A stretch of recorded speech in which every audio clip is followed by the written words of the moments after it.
Hello everybody, Tuffy Maggio here from Metaversity TCG, and today I'm going to go over Herman Herrera's first place deck list from Caster Society's UFO Clash event that happened recently. The first thing we're going to look at is 5 Lizard People. Lizard People is a very powerful card because of the contract ability. Lizard People makes the deck more consistent because of the contract ability, and the contract ability states that you may search your deck for an alien beastie and place it into your hand.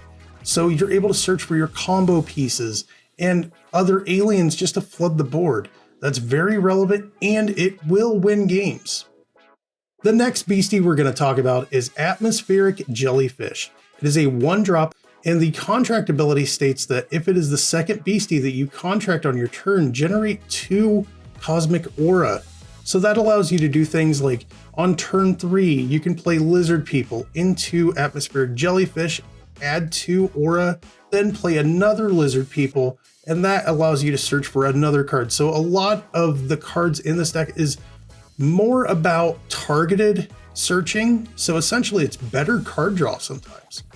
Atmospheric Jellyfish also has an attack that is very relevant. It does some things like take care of your opponent's Hornet tokens and stuff like that because the LP and because the attack is 10 damage plus it has poison too. So even sometimes when you attack your opponent directly, you're dealing 50 damage to their face.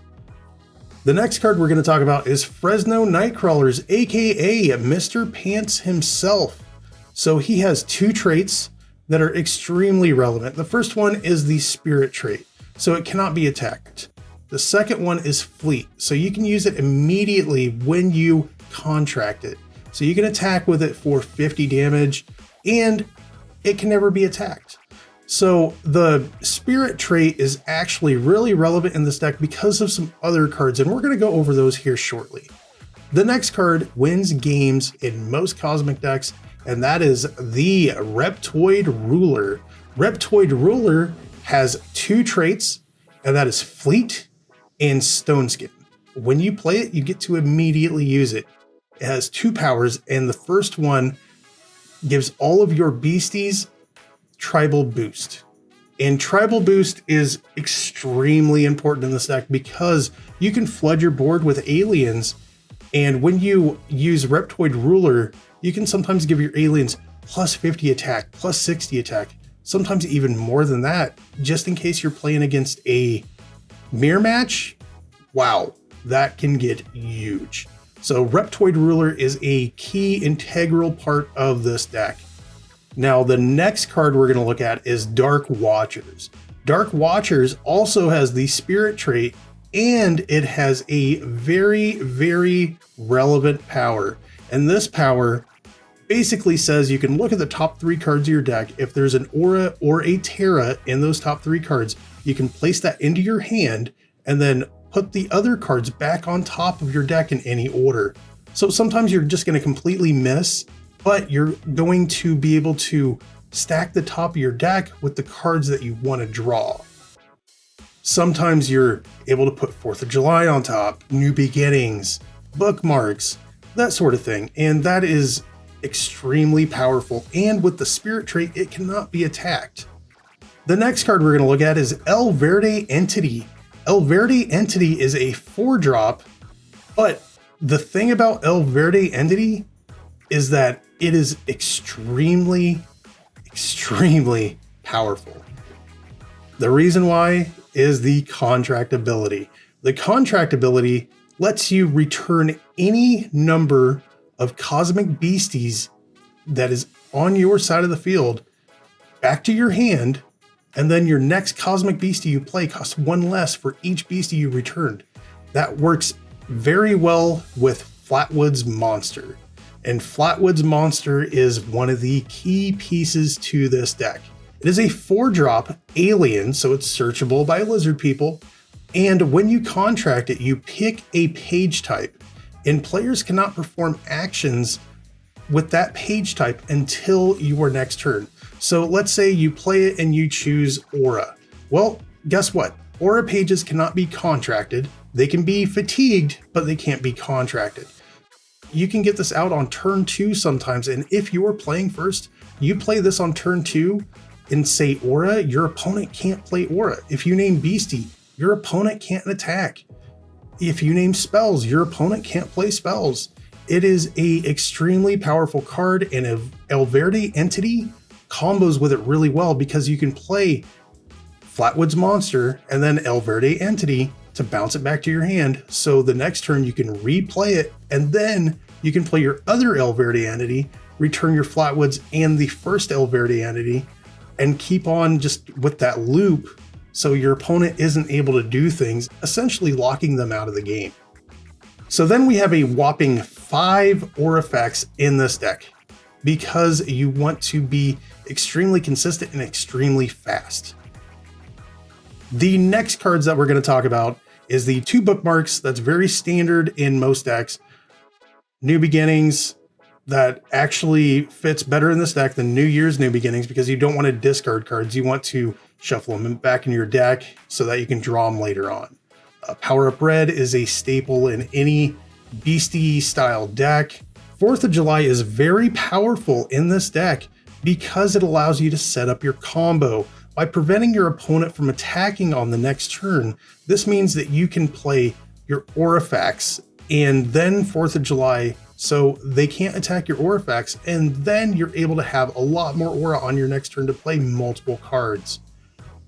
One of the biggest cards in this deck is Laser Beam Gun Upgrade.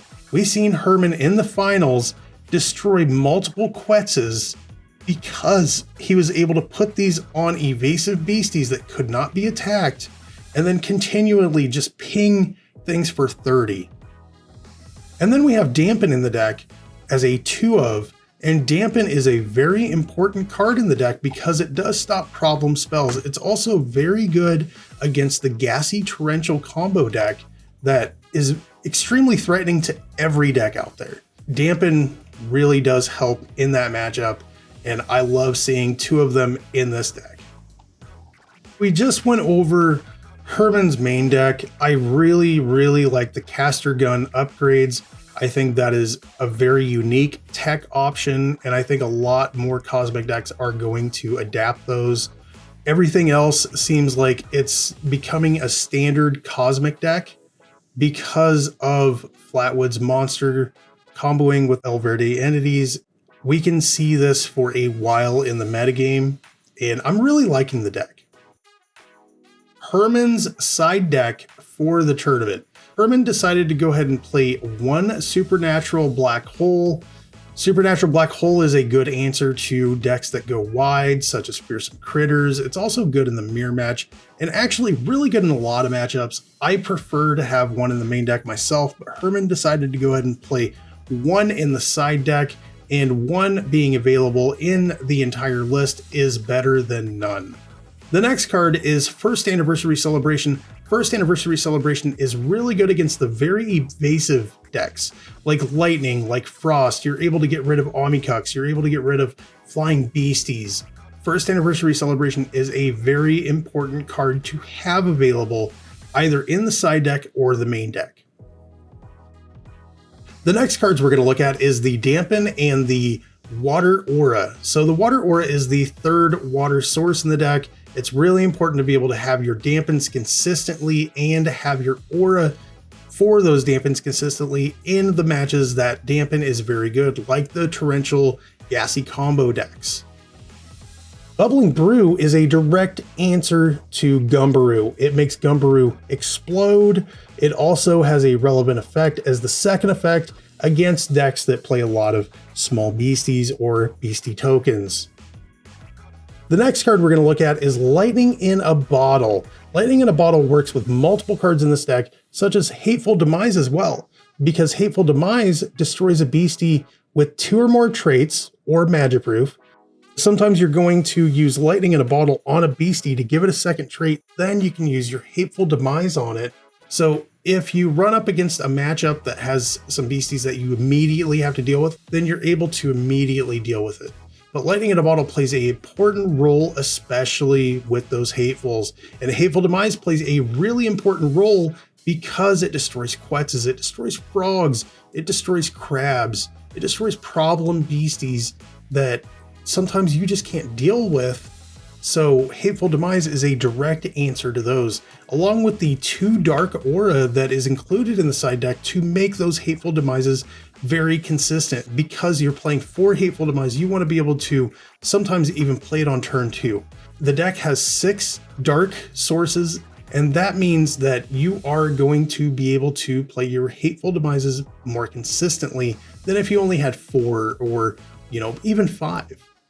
So this is Herman Herrera's first place deck list, and honestly, overall, I think it is a very solid deck. It's a really good choice in the current metagame. There's a couple changes that I would make, but really, I would feel comfortable taking this exact list, bringing it to a tournament, and taking it down.